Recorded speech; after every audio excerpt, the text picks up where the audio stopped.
आज बताएं बहुत खुशी होता भाई जौन अभी के टाइम में पंडित और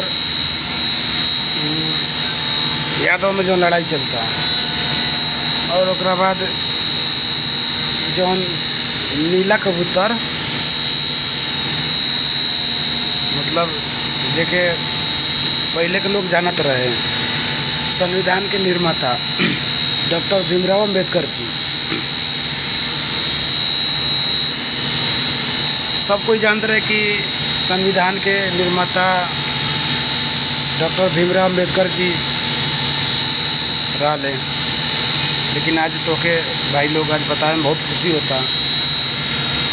और दूसरी बात पंडित के बेटा हल्का में ले रहे जहाँ भी जाएगा ना, जिस भी ग्रंथ वेद कहीं भी हर जगह मिलेगा पंडित, हर जगह किसी कोई सा भी कोने में उठा के तू देख ले, हर जगह पंडित मिलेगा।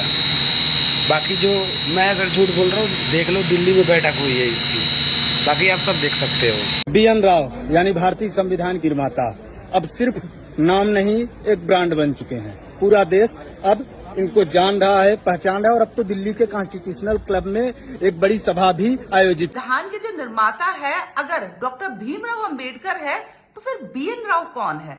29 अगस्त 1947 को एक संविधान समिति का गठन किया गया जिसके जो अध्यक्ष है वो बनाए गए डॉक्टर राजेंद्र प्रसाद, और साथ में एक प्रारूप समिति बनाई गई, मतलब जिसका काम था कि ड्राफ्टिंग करना, मसौदा तैयार करना और कुछ भी अगर एरर है उसको ठीक करना, तो उसके अध्यक्ष है डॉक्टर भीमराव अंबेडकर। अब ये सब कुछ किया गया तो संविधान बनकर तैयार हो गया 2 साल 11 महीने की मेहनत के बाद। अब जब संविधान बनके तैयार हुआ तो उसको जो अपने हाथों से लिखा वो लिखा प्रेम बिहारी नारायण राय जादा ने। अब 26 जनवरी 1950 को संविधान को लागू कर दिया गया। उपाधि भी निकाल दी गई, वो थी कि संविधान के जो जनक हैं वो है डॉक्टर भीमराव अंबेडकर। थोड़ा सा ये समझने की कोशिश की कि BN राव कौन थे, क्योंकि ना तो वो उस जो कमेटी थी उसके कोई सदस्य थे, हाँ उनको सलाहकार के तौर पर जरूर रखा गया था। अब डॉक्टर राजेंद्र प्रसाद ने फिर BN राव की इतनी तारीफ क्यों कर दी? क्योंकि जब उन्होंने संविधान को पटल पर रखा तो उन्होंने एक भाषण दिया और उसमें ये कहा कि BN राव को श्रेय देना चाहिए सबसे ज्यादा संविधान को तैयार करने में, क्योंकि उन्होंने देश दुनिया के जितने भी संविधान थे ना सारे पढ़े। जब भी वाद विवाद कहीं पर भी कोई समस्या आती थी तो BN राव की सलाह सबसे महत्वपूर्ण हो जाती थी। पूरा मसौदा तैयार करने में BN राव का महत्वपूर्ण योगदान है। डॉक्टर राजेंद्र प्रसाद ने तो अपने भाषण में ये तक कह दिया कि BN राव के बिना इसकी तो परिकल्पना भी नहीं हो सकती थी, इसलिए संविधान का नींव रखने का जो श्रेय है ना वो BN राव को ही जाता है। वही B शिवा राव अपनी किताब इंडियाज कॉन्स्टिट्यूशन इन मेकिंग में लिखते हैं कि संविधान में बहुत ज्यादा दस्तावेज जो है वो BN राव के द्वारा लिखे गए हुए हैं। दूसरा उन्होंने कहा कि जब कभी भी कोई भी वाद विवाद होता था या कोई सलाह लेने की जरूरत पड़ती थी तो उसमें BN राव की बात ही मानी जाती थी। वहीं B शिवा राव ने अपनी किताब की प्रस्तावना में ये लाइन लिखी है कि जो भावी पीढ़ियां है ना वो BN राव के महत्व को समझ पाएंगे कि संविधान निर्माण करने में उनका कितना महत्वपूर्ण योगदान था, और शायद वो उनको एक प्रधान संविधान निर्माता के रूप में याद करेगी।